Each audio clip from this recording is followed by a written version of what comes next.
Halo teman-teman, perkenalkan kami dari kelompok 7. Di sini kami akan membahas materi rancangan pembelajaran dalam UBD pada tahap Organize for Optimal Effectiveness. Selamat menyaksikan. Berikut akan kami perkenalkan anggota dari kelompok 7.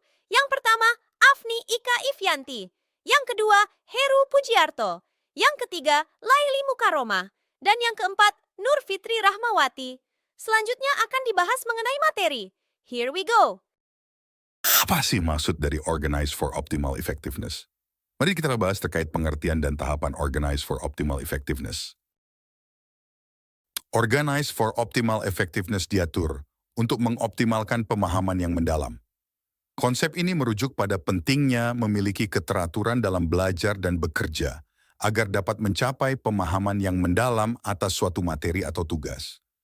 Seseorang dapat mengelola waktu dan sumber daya dengan lebih efektif, fokus pada hal-hal yang penting, dan menghindari gangguan yang dapat menghambat pemahaman yang mendalam.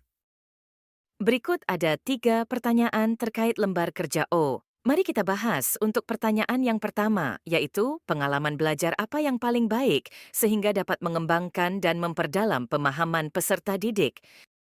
Menurut Budiman Jaya dan Sanjaya, ada 4 bentuk pengalaman belajar. Keempat bentuk pengalaman belajar itu dijelaskan sebagai berikut. Yang pertama, pengalaman langsung adalah pengalaman belajar yang dialami langsung oleh peserta didik dengan bersentuhan dengan objek secara langsung. Yang kedua, belajar melalui perantara, yaitu media pembelajaran.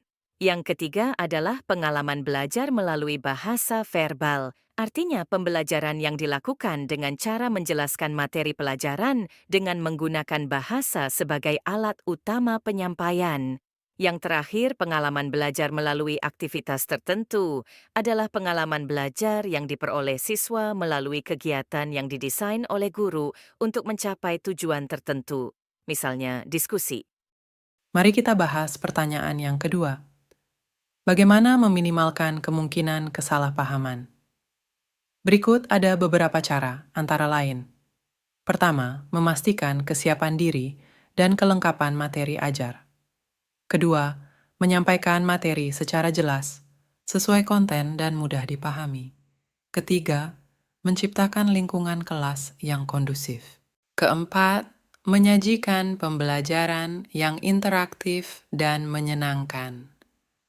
Kelima, memberikan umpan balik.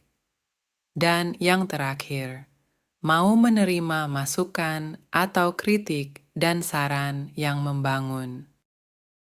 Pertanyaan ketiga, bagaimana mengatur dan menguraikan pengajaran dan pembelajaran untuk memaksimalkan keterlibatan dan efektivitas? Menurut Kyriakou, pembelajaran yang efektif dapat didefinisikan sebagai pembelajaran yang berhasil mencapai tujuan belajar peserta didik sebagaimana yang diharapkan oleh guru. Punaji menjelaskan ada 2 unsur pokok dalam pembelajaran yang efektif, yaitu guru harus memiliki suatu gagasan jelas tentang tujuan belajar yang diharapkan, dan pengalaman belajar yang direncanakan dan disampaikan dapat tercapai. Berikut akan dijelaskan tahapan membuat pembelajaran yang memaksimalkan keterlibatan dan efektif untuk menciptakan pengajaran dan pembelajaran yang mampu melibatkan peserta didik dan efektif penting untuk merancang pembelajaran yang bertahap dengan cara 1. Memahami karakteristik peserta didik.